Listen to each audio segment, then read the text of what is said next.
I'm Anita Barbie, and I'm a professor at the Kent School of Social Work at the University of Louisville. I got my PhD in social psychology with a specialty in social development and family studies, and so I've been working for 30 years with families and children, moved into social work to focus on child welfare and how to protect children, prevent abuse, and manage it once it's happened.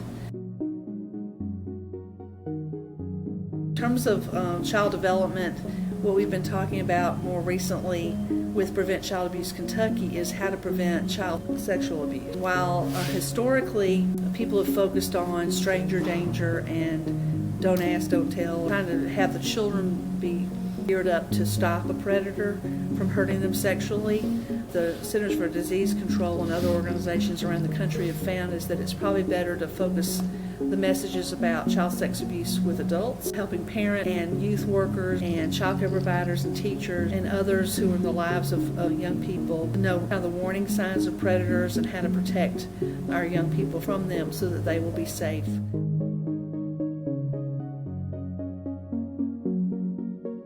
One is to really understand child development, that kids are sexual beings from the time they're born throughout their whole childhood into emerging adulthood. Helping kids understand their body parts and what's proper terminology, helping kids understand boundaries and asking permission to hug them or touch them throughout life is really important. There was times in our history where we would say, go hug grandma or go sit on Uncle Joe's lap, and we've learned since then that that's probably not a good message to give kids, that it's better to have them voluntarily share themselves or allow people to touch them, that's a good line of defense. We've also learned that those early relationships with parents, developing a close relationship that's secure, that they know that they can depend on parents and other loving adults in their lives, keeps them from being vulnerable to predators who look for people who are lonely or who are needy. It's also important to understand that kids are curious about their bodies. They will touch their bodies, they'll explore with other people, and not to freak out about it, but just to be calm and talk to kids all throughout their lives about their bodies, about their sexuality, and give your own family values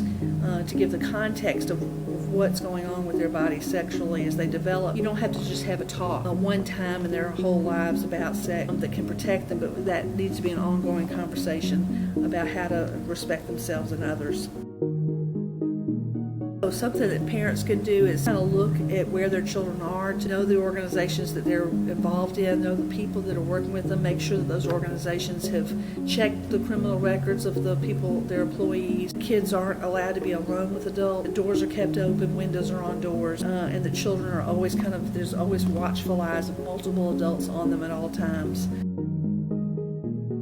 The parents of their friends, the other youth in their lives, their children's lives, they need to understand who those people are. They need to understand people in their family, and whoever they're partnering with and having children with, understand their family dynamic, so that you can begin to find out, is there anybody in the family or in these relationships in the neighborhood or among your friends' parents that might hurt your child, and so that you can kind of keep an eye out and watch for that and keep your children from those homes that might be dangerous.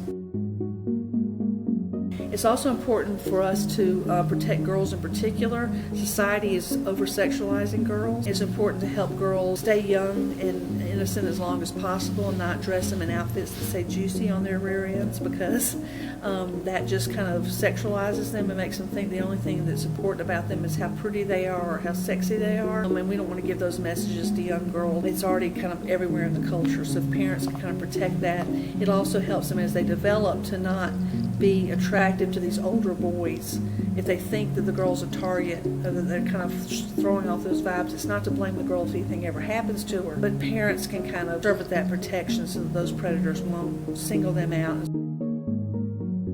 It's also important for people as kids move into teenage years to watch them, to know where they are, to give them as many activities as possible, keep them busy, because kids at that age are actually highly vulnerable to sexual assault either by a dating partner or by somebody much older. It's important that kids date within their own age range rather than people a lot older. Teen pregnancy is highest among girls who are around boys 5 and 6 years older than them, so it's very important to keep them in their own peer group. It's important for families to guard against, if they're divorced or unmarried, to, as they're dating themselves, keep their children kind of away from dating partners, because until you know somebody for a really long time, you don't know everything about them or why they are interested in you or how they might relate to your children. So just to keep kids safe, we recommend that parents keep romantic partners away from the home until you decide that maybe this is a person you're very serious about, you might have a long-term relationship with. People are 9 times more likely to abuse a child that's not theirs. Finally, it's just important to just have conversations, be close to children. They can come to you if anything happens in their lives, so that you can help prevent future abuse.